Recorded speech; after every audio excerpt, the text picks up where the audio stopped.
ஆண்டவராகிய இயேசு கிறிஸ்துவின் நாமத்தில் புதிய மாதத்தின் காலை வாழ்த்துக்களை தெரிவித்துக் கொள்கிறேன். இன்றைய மன்னா, அவர் பிரதியுத்தரமாக, மனுஷன் அப்பத்தினாலே மாத்திரமல்ல, தேவனுடைய வாயிலிருந்து புறப்படுகிற ஒவ்வொரு வார்த்தையினாலும் பிழைப்பான் என்று எழுதியிருக்கிறதே என்றார். இந்த மாதம் முழுவதும் பிழைத்தலை குறித்து, நாம் பிழைக்கிறதை குறித்து நாம் அந்த தலைப்பிலே தியானிக்கலாம், வெவ்வேறு கோணத்திலே ஆவியானவருடைய துணை கொண்டு. இந்த நாளிலே வார்த்தையினாலே, ஆண்டவருடைய வார்த்தையினாலே பிழைப்பான் என்று இயேசு தம்முடைய வாயை திறந்து சொல்லியிருக்கிறார். மத்தேயு 4:4 இதே எழுதி இருக்கிறதே என்று சொல்லும்போது எங்கு எழுதியிருக்கிறது? உபாகமம் 8:3 எழுதப்பட்டுள்ளது. எழுதியிருக்கிறது, தேவனுடைய வாயிலிருந்து புறப்படுகிற ஒவ்வொரு வார்த்தையினால். இது எந்த சந்தர்ப்பத்தில் இது சொல்லப்பட்டிருக்குன்னா, இயேசு பிசாசினால் சோதிக்கப்படுவதற்கு ஆவியானவராலே வனாந்தரத்துக்கு கொண்டு போகப்பட்டார்.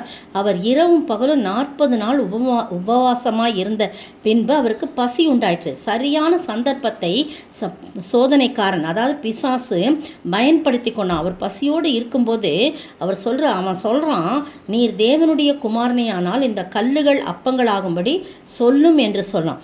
உடனே ஆண்டவர் சொல்கிறாரு, அவர் நினச்சிருந்தா அந்த கல்லை அப்பமாக்கி சாப்பிட்ருக்க முடியும். ஆனால் பிசாசு சொல்லி அவர் கீழ்ப்படினோன்னு கிடையாது. அவர் சொல்கிறாரு, மனுஷன் அப்பத்தினாலே மாத்திரமல்ல, தேவனுடைய வாயிலிருந்து புறப்படுகிற ஒவ்வொரு வார்த்தையினாலும் பிழைப்பான் என்று எழுதியிருக்கிறது. வெறும் சாப்பாட்டினால மட்டும் இல்லை, அதைவிட ஆகாரம், பெரிய ஆகாரம் எது? கர்த்தருடைய வார்த்தை தான். பாருங்க, ஆண்டவர் தான் வார்த்தை. அந்த வார்த்தை என்று சொல்லும்போது இயேசுவே வார்த்தையாய் வருகின்றார். யோவான் 1:1 நீங்கள் வாசித்து பார்த்தீங்கன்னா, வார்த்தையானவர் மாம்சமாகி இந்த உலகத்திலே வந்தார் என்று சொல்லப்பட்டிருக்குது. அவர்தான் வார்த்தை. அவர் சொல்கிறார், நானே ஜீவ அப்பம், என்னை புசிக்கிறவன் ஒரு நாளும் பசி அடைய முடியாது என்று சொல்கிறார்.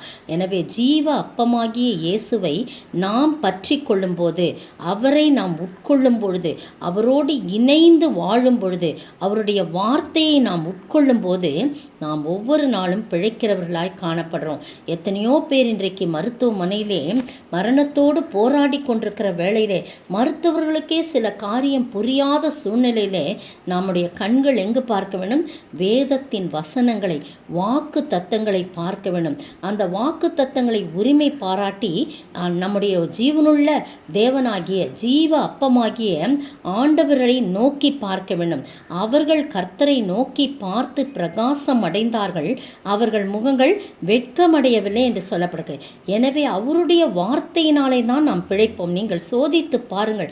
ஆண்டவருடைய வாக்கு தத்தங்களை சொல்லி சொல்லி சொல்லி நாம் கேட்கும் பொழுது, விசுவாசமாய் கேட்கும்போது நாம் ஜெயம் எடுக்கிறவர்களாக இருக்கிறோம். ஆண்டவர் எத்தனையோ பேர் அவர் அண்டை வரும்போது வார்த்தையிலே சுகப்படுத்தினான். சில பேரை தொட்டு சுகமாக்கினான், சில பேரை தடவி சுகமாக்கினான், சில பேருக்கு வார்த்தைகளை அனுப்பி, வெளியிலே தூரத்தில் இருக்கிறவர்களுக்கு வார்த்தைகளை அனுப்பி சுகமாக்கினார். பாருங்க, நீ போகலாம், உன் குமாரன் பிழைத்திருக்கிறான் என்று சொல்லுகின்றார். பாருங்க, ஒரு ராஜாவின் அரண்மனையிலே வேலை செய்கிற ஒரு உத்தியோகஸ்தருடைய மகன் வியாதியாய் இருக்கிறான், மரண அவஸ்தையாக இருக்கிறான்.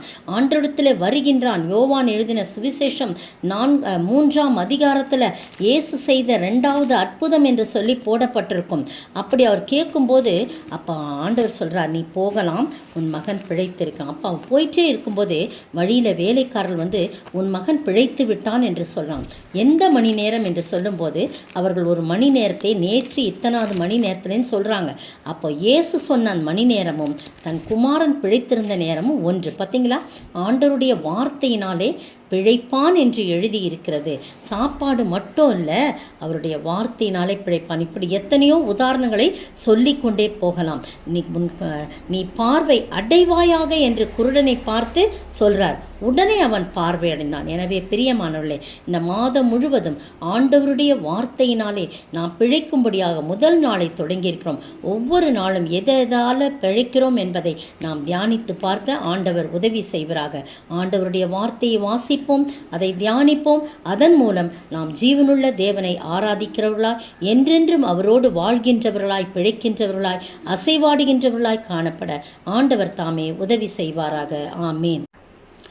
உம்மால் கூடும், எல்லாம் கூடும், ஒரு வார்த்தை சொன்னால் போதும்.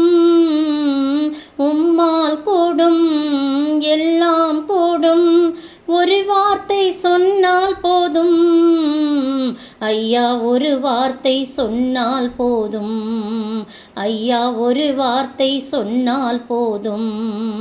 விண்ணப்பத்தை கேட்பவரே, எம் கண்ணீரை காண்பவரே, சுகம் தருபவரே, சோத்திரம் ஏசையா. ஸ்தோத்திரிக்கிற ஆண்டவரே, துதிக்கிற ராஜா, வாழ்த்துகிற வணங்குகிறோம். எத்தனை நல்ல தேவன் ஆண்டவரே. அப்பா தகப்பனே, நீங்கள் வார்த்தையினாலே பிழைப்பான்னு சொன்னவுடன் சத்துரு ஓடி போனான் ஆண்டவரே, சோதனைக்காரன் ஓடி போனான் ஆண்டவரே தகப்பனே. அதுபோல நாங்கள் சாத்தானை ஜெயிக்க இந்த உலகத்தின் உபத்திரவங்களிலிருந்து நாங்கள் எங்களை மீட்டுக்கொள்வதற்கு உம்முடைய வார்த்தைகளை சொல்லி நாங்கள் ஜெபிக்கவும் உம்முடைய நாமத்தினாலே ஜெயமெடுக்கவும் நீர் கிருபை செய்ய வேண்டும் என்று கர்த்தரும் மீட்பரும் ராஜாவுமாகிய இயேசு கிறிஸ்துவின் விலையேற பெற்ற நாமத்தில் ஜெபிக்கிறேன் பிதாவே, ஆமீன். நேற்றைய பதில், மனுஷகுமாரன் ஓய்வு நாளுக்கும் ஆண்டவராய் இருக்கிறார். மார்க்கு 2:28. இன்றைக்கான 5 கேள்விகள். யார் அவரை சோதிக்க வேண்டும் என்று அவரிடத்தில் வந்தார்கள்? 2. சகரியாவின் தந்தை பெயர் என்ன? 3. யார் ரட்சிக்கப்படுவான்? 4. லேவியின் தகப்பன் யார்? அவன் உட்கார்ந்த இடம் எது? கேள்வி எண் 5. இன்றைய கேள்வி, திரளான ஜனங்கள் வந்து அவருக்கு பின் சென்றார்கள். எங்கிருந்து வந்து திரளான ஜனங்கள் அவருக்கு பின் சென்றார்கள்?